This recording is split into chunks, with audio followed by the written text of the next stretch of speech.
How you doing there? Welcome back to Babylon Talmud. Today we're studying Daf Kuf Aleph, Daf 101 of Masechta BavaBasra. Friends, friends, I don't know what to tell you. Today's Daf is today's Daf. We're going to talk about burying and kuchs and crypts and catacombs and insertion thingies. What are the insertion thingies called? Let me see if I can find a better name for insertion thingies. I don't know. Maybe when I need to, I'll see if I can find a better name for it. But I'll go upon the recesses. Meh. Insertion thingy. All right, we're going to start in Daf Kuf Amud Beis at the Mishnah, at the bottom. Hamocher makom lachaver lasos lokever. So somebody who sells an area for Shimon sells Reuven an area for, I guess, Reuven to build like a burial space, a catacomb. V'chena makabel mechaver lasos lokever. Or if, Reuven sort of, Shimon's looking to build a catacomb, so Reuven sort of accepts upon himself that he's going to build a catacomb for Shimon. The idea being, what are the dimensions of these burial catacombs? We're going to learn about, literally today's daf is going to be all about the details of these catacombs. Like, what were they? How big were they? I'm sure at some point in the near future I'll profess my expertise or my lack thereof. I don't know. What time is it? It's 7:45 in the morning. I've had 2 coffees already, but my brain isn't quite fully on yet. But that's all right. The power washes might come while we're recording, but that's all right. Okay. So if Shimon sells Reuven a place to make a catacomb, or if Reuven takes upon himself to build a catacomb, Dalid Amis al Sheish. Okay. And Fusech Lesocha Shmone Kuchen. Okay. Shalosh Mikan, Vishnam Miknegdon. This is like an Erevin daf. I'm just going to do the best I can to explain stuff. The truth is that the diagrams in the Gemara themselves aren't so shabby, but yeah, they are a little bit out there.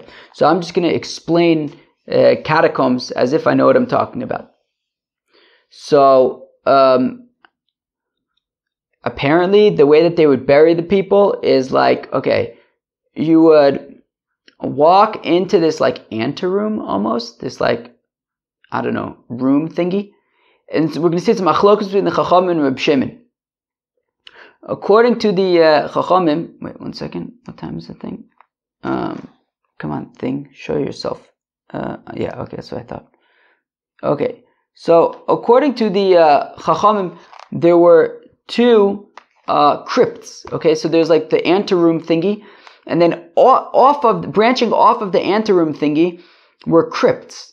Crypts were these like other rooms, like almost I'm thinking like our enemies. They set up tunnels for sinister, evil purposes. And in these attack tunnels, there were like rooms branching off of the main kind of thoroughfare thing, like where you'd walk through. They're like rooms branching off. So it's not exactly like a tunnel, but basically there would be this like anteroom, and then branched off of the anteroom there would be these like other rooms. Okay, and in these other rooms there would be kuchs. Now a kuch is like, they would like dig out, is basically where you would put the nifter, where you put the mace, the body, it's like dug out into the wall. The truth is they have them now kind of in like Har Menuchis. In Har Menuchis there are these like walls of graves that you just like slide the person into the wall. Be'etzim. I'll go upon him. Yeah, so there would be like this anteroom kind of thing. Branched off of the anteroom would be these other rooms. In the other rooms, there would be dug into the wall these like things where you'd slide the body into. They're called kuchs. Well, kuchen. What's the singular for a kuchen? A kuch? Why not? Kuchs. So again, so ose selasos lo kever, to make a catacomb. Ose tocha shel mayre daled amos. So each crypt, which is like the branched off room where the individual kuchs are, so each crypt would be 4 amis wide and 6 amis long. Ufoseach l'socha shmona kuchin, and in this branch there would be 8 kuchs. So you'd walk into the crypt, and at the far wall was 4 amis wide, and there would be 2 kuchs in it. I guess there would be, each kuch was 1 amma wide, with 1 amma in between each kuch, so that's 3 amas, and then on either side of the kuchs would be would be half an amma. So you'd have half an amma, and then a kuch, and then an amma, and then a kuch, and then another half an amma, and each side wall would be 6 amas long, and there you would be able to have 3 kuchs each. Again, you had half an amma, and then a kuch, and then an amma, and then a kuch, and then an amma, and a kuch, and then another half amma, right? So you'd have 3 kuchs, which is 3 amas, and in between the 3 amas would be an amma, right? So meaning like kuch, amma, kuch. So that's 5 amas. Excuse me, Bob. Then half an amma on either side would be 6 amas. So Betzim, you would fit 3 on either side and 2 at the far end. So you'd have 8 kuchs in there. All right. All right. Shalosh mekan v'shalosh mekan. Excuse me. Sorry, 1 second. Glasses off. All right. Those. Now leave me alone for the rest of the daf. All right. Okay. So fine. So Myra Dalad Amis Al Sheish. Okay. V'sech l'socha shmona kuchin, 8 kuchs. Shalosh mekan v'shalosh mekan. 3 on this side, 3 on the other side. V'shnayim miknegdan, and 2 on the far side. V'kuchin orkan arba amis, and each kuch where you put the nifter into was 4 amis long. V'ruman shiva, and it was 7 tvachim tall. V'rochban shisha, and 6 tvachim wide, i.e. 1 amma wide. Reb Shimon Omer, says Reb Shimon, ose tocha shel mayre 6 amis al shmone, whereas Reb Shimon says that these branches, these crypts, were actually 8 amis long and 6 amis wide, which means that you'd be able to fit 4 kuchs on each long side and 3 kuchs on the far side. Well, we're going to get into that. So Reb Shimon Omer says Reb Shimon ose tocha shel mayre 6 amis, so al shmona, so 8 amis long, 6 amis wide. Ufoseach l'socha shlosha asa kuch, and Reb Shimon says that taka you could fit 13 kuchs in there. Arba mikan v'arba mikan. On each of the 8 amma long sides would be 4 kuchs, right? So you have 4 kuchs, and then in between each kuch was an amas, that's 7, and then half an amma on either side is 8 amas long. So 4 kuchs on either side, that's 8. V'shlosha mikanegdon, and then in the far side, which is 6 amas wide, you can fit another 3 kuchs, so that's 11. Ve'echod miyomin ha-pesach mimin ha-pesach ve'echod min ha-smol, and then 1 additional kuch on the right of the entryway and the other on the left of the entryway, but we're going to have to explain exactly where that is. Ve'oser chotzer al pi amayre 6 al 6, and then as I mentioned, there's like this anteroom that the crypts branch off from. So the anteroom was 6 amis by 6 amis. Kimlo hamita v'kovrea, enough for the coffin and those who will be burying it, interring it, I guess. Ufosech l'socha shtei myris. Now, according to the Chachamim, there would be 2 crypts branching off of the anteroom. Echad mikan v'echad mikan, 1 on the right side, 1 on the left side. Reb Shimon Omer says, Reb Shimon arba la'abru choser. Reb Shimon says, Take, there would be 4 crypts branching off of the anteroom, 1 in each direction. Reb Shimon Gamliel Omer kol fi asel, says Reb Shimon Gamliel, it depends on what the rock can handle. Based on how diggable the rock is, that could, determine also how the crypts are dug. Says the Gemara, Hane Trey Lehecha Shadilu. So according to Reb Shimon, who says that each crypt was 8 amas long and 6 amas wide, he says that you could fit not just 11 crypts, but 13. And he says that there was those final 2 crypts, those final 2 kuchs were on either side of the door.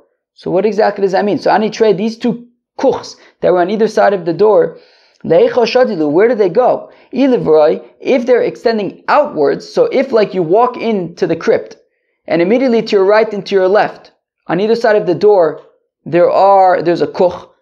So where are those kuchs? Is it what, you building them behind you? Behind you is the anteroom. You're building them underneath the anteroom? Right? If you're building them outside of the crypt, that would be underneath the anteroom. So I'll call it mitdishay lehu. People are what? You can have people stepping over the court, like the anteroom is on top of corpses. You can have people standing in the anteroom right above corpses. It's not kavod ames. Vesum also hotnam. We learned in a Mishnah in Oyhalois chotzer hakever, that when you're in this anteroom, haomid besochav, somebody stands in there tahor. He's tahor, and if the anteroom was built on top of the crypts, well, on top of these kuchs, so people standing on top of them would become tomit. So Amr B'Yosef Chanina de Avilu Kimin Neger. So it says Rabbi Yosef Chanina that these 2 kuchs on either side of the doorway were taka standing up. Pashut standing up. Oh my! How can you rest in peace when you're standing up the whole time? But Amr Rabbi Yochanan, it says Rabbi Yochanan Kvaros Chamorim Uzo. This is the kind of grave for a donkey, not for a human being, not for Bonim Atem LaHashem Elokeichem, the children of the Ribbon Shalom. They have to stand up for until Tchias HaMesim. Rabbi Yochanan Davelu B'Keren Zovis. So Rabbi Yochanan Taka says that actually these 2 additional kuchs were not on either side of the doorway. Taka, they were at the far end of the crypt, at the far wall. So we said that there were 3 kuchs in the far wall. And says Rabbi Yochanan that in addition to the 3 kuchs on the far wall, according to Rabbi Shimon, there were also an additional kuch in each corner.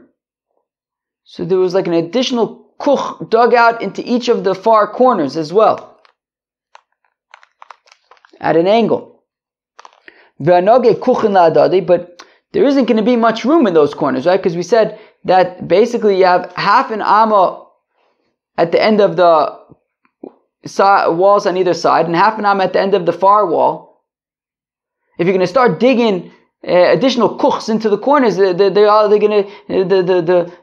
kuchs from the sides and the back, they're all going to be touching each other in the corner. So Omar Rav Ashi says Rav Ashi ben Maimik. So Rav Ashi says, well, you could build these kuchs at different levels. And if you build the kuchs at different levels, then they're not touching each other. And I'll prove to you that the kuchs are built at different levels because Arba Myris Reb Shimon Echi Avadu. According to Reb Shimon, he says that on all 4 sides of the anteroom are crypts. Now these crypts, you dig out of them, right? Meaning the crypts are, according to Reb Shimon, the crypts are 6 amas wide, 8 amas long, and you have the crypts, right? And you have the kuchs that are dug out into the wall. So if you have, so there's a diagram for it in the Gemara. You don't even need the art scroll. I mean, the art scroll is also good, but even in the Gemara you could see. But if you have a square, and then you have these crypts, these 4 crypts in each direction, and each crypt has these kuchs that are like dug out into the wall, well then they're going to be overlapping. It's easier, I think, if you look at the diagram. But the kuchs of the walls are going to be overlapping each other. So how do you build them? Mainly, you have to build levels. So, right, Myris, the Reb Shimon Echi Avadu. How do you build these crypts? According to Reb Shimon, you can have the kuchs overlapping each other from the neighboring crypts. The kuchs are going to touch each other. Must rather be that there's different levels. you build these additional kuchs in the far corners, but they're at different levels, so that they're not bumping into any of the other kuchs. Rav Huna ben Yeshua Amar, says Rav Huna ben Yeshua, Arba Myris L'Reb Shimon de'Ovid Lu ki charusa ho ho ho ho ho ho ho. So says Rav Huna ben Yeshua that actually you could say that according to Reb Shimon, the kuchs are not overlapping each other and they're not at different levels. They're not overlapping each other and they're all on the same level potentially. And the way you would do it is you would make it like a palm frond, right? You have a palm frond and all the palm leaves are spread out, parallel. So you could see a diagram in the Gemara. Again, if you have an art school, maybe it's a little bit better, but the Gemara diagram, at least the Gemara I have, is decent.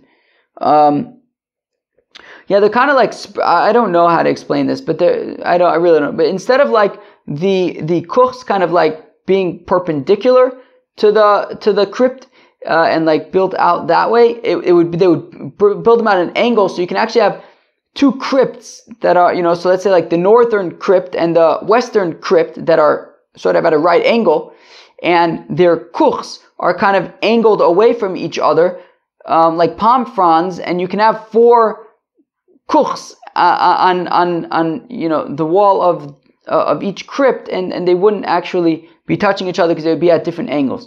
Now the Gemara asks, though, here's the thing, it's very technical, extremely technical. So you have these different crypts, and they're at right angles. So, and we're saying that according to Rav Huna ben Yeshua, that the kuchs that are built out of the crypts are built at angles so that they're not overlapping each other. They're all just kind of parallel at angles. The thing is, they're all going to have to essentially be along the hypotenuse of a right triangle, right? If you think about it, you have these two crypts that are at a right angle next to each other, and we're saying that you're building out these kuchs at angles along essentially the two walls of the triangle, not the ones that aren't the hypotenuse. But essentially, they're going to have to fill up the sort of opposite space, i.e. the space of the hypotenuse. Now, if you use the Gemara's version of Pythagorean's theorem, which is, so we're saying that according to Reb Shimon, each wall of the crypt was 8 amas long. So using the Gemara's version of Pythagorean's theorem, which is that each amma would be 1.2 amas for the hypotenuse. So basically the hypotenuse would be 11.2 amas. So the thing is, if it's 11.2 amas and you have to fit in 8 kuchs in 11.2 amas, it's just pushing not enough space for all those kuchs. So where am I? So Rav Huna ben Yeshua Amar says, Rav Huna ben Yeshua, Arba Myris L'Reb Shimon de'Ovid Lehu ki charusa, that the kuchs are built at angles like palm fronds. But Rav Huna ben Yeshua barusa, but the Gemara points out that Rav Huna ben Yeshua's opinion is not actually practical. Michdei, because let's see, kol amsa beribua amsa v'trei I'm sorry, 1.4. I said 1.2 amas, 1.4 amas balasona at the angles, right? So the hypotenuse, according to this theory, which is pretty similar to Pythagorean's theorem, it's not exact, but basically, right, every amma on the side of the triangle would be 1.4 amas for the hypotenuse. So basically, 8 times 1.4, I think is 8.1.4. 8 times 1.4 is 11.2, I think. So therefore, kama abelu chadsrei v'chumsha, 11 and a fifth, 11.2. Kuchen kama abu tmanya, there are 8 kuchs that we need to fit into 11.2 amas. Tmanya b'chadsrei v'chumsha eichim mishkachasla, right? We were saying that there was each kuch then had an amma in between. So I mean, if you have 8 kuchs with an amma in between, that's 7 spaces in between the 8 kuchs. We need at least 15 amas, and here there's only 11.2 amas. Elo Rav Huna ben Yeshua barusahi. Rather, Rav Huna ben Yeshua's opinion is not practical. We can't rely on it. By same alternatively, Kedam Rav Shisha ben Davidi. Another way that you can explain how these kuchs at the far corners were, right? Rav Ashi had suggested that they were at different levels. An alternative is that they were for nafils, right? Babies that died like pretty much right away. So they didn't need such big kuchs. So you're able to fit those in over there, and that's what those kuchs at the far end, and the far corners where they were for babies that didn't survive. Okay, that was Daf Kuf Aleph Masechet BavaBasra. We talked about the architecture of catacombs, crypts, and kuchs.